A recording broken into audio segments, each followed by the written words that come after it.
Home currently for me is Ada, and weirdly it's at the end of this river that we're about to go on. So for me, it's like a journey from somewhere unknown to me to where I know as home.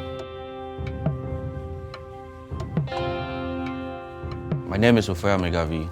I'm a photographer and a documentarian. My role on the boat is to document the whole process of the trip from start to end and also assist with everyday activities on the boat. My relationship with the Volta River and water in general has been one of healing. I come from a family where there's that fear of the unknown, there's that fear of the river, so my family members wouldn't even agree whenever we went to Ada to go by the water because there are stories of people dying, people vanishing.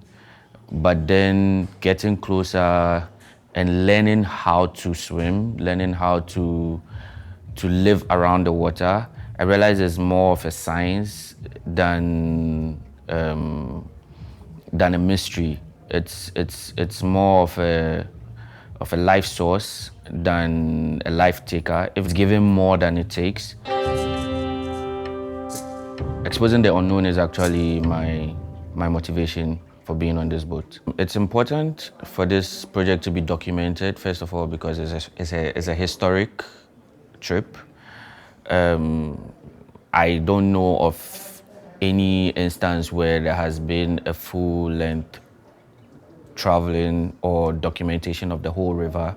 It's a scientific research trip as well, so it's important that the processes that we're going through to derive whatever data we're able to acquire, it's important that it's properly documented. It's important to put it out for everybody to learn from, to even know the capabilities of the human body, how far you can push it, how possible it is for the human body to achieve certain things.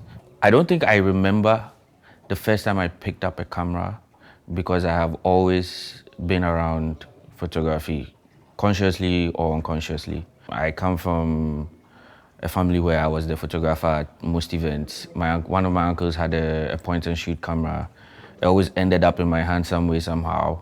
And once it ended up in my hand, everybody knew at the end of a family event or a gathering there were going to be pictures. But then I went to the university. Weirdly, I'd studied in the maritime field and I kind of wasn't interested in what I was doing at the time. I was a bit distracted with happenings around me, and the camera became a way to refocus my mind, not necessarily distracted from what's going, but refocus my mind to indulge myself in other things. And the camera was my guide. It was my way into a new lifestyle. I think my biggest surprise on the assessment trip was the size of the lake. I've seen the drawings on maps, but being on it and seeing how vast and how wide it spreads out and how far it travels to the point where I know it as home is very eye-opening. It's very intriguing. It's very informative. It changed my perspective a lot about how I perceive the water in Ada, knowing it travels even further into coming from Burkina Faso before it travels, splits out, meets again. Before it gets to Ada, it's really intriguing. Yeah. I think I'm nervous about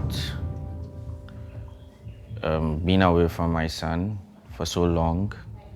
It would be a new feeling for me because I'm a new dad. It's a new role for me, but I am a bit nervous about stretching the bond and the connection between us for this very long period of time. I think if it swimming the river is daring, but it's very motivational. Like, I'm motivated to join this trip because of Yvette. I have known Yvette before the whole idea to even swim the river. And I've always known her to be somebody who is always pushing the limit. Like sometimes I get in the water with Yvette at the pool and she's pushing me to do things that I didn't know my body could do. So hearing her say she wants to swim the whole length of the river, it's not surprising, but there's still that admiration, there's still that confirmation that, wow, if she can do something like this, then there's no reason for me to not answer to her call to join. Before any big feat is achieved, even before there's a king installed, you have to see the old lady, you have to see the old woman. So the woman that does not have fear also for me translates as the woman who is wise, the woman who has a lot of wisdom, the woman who is aware, the woman who is present.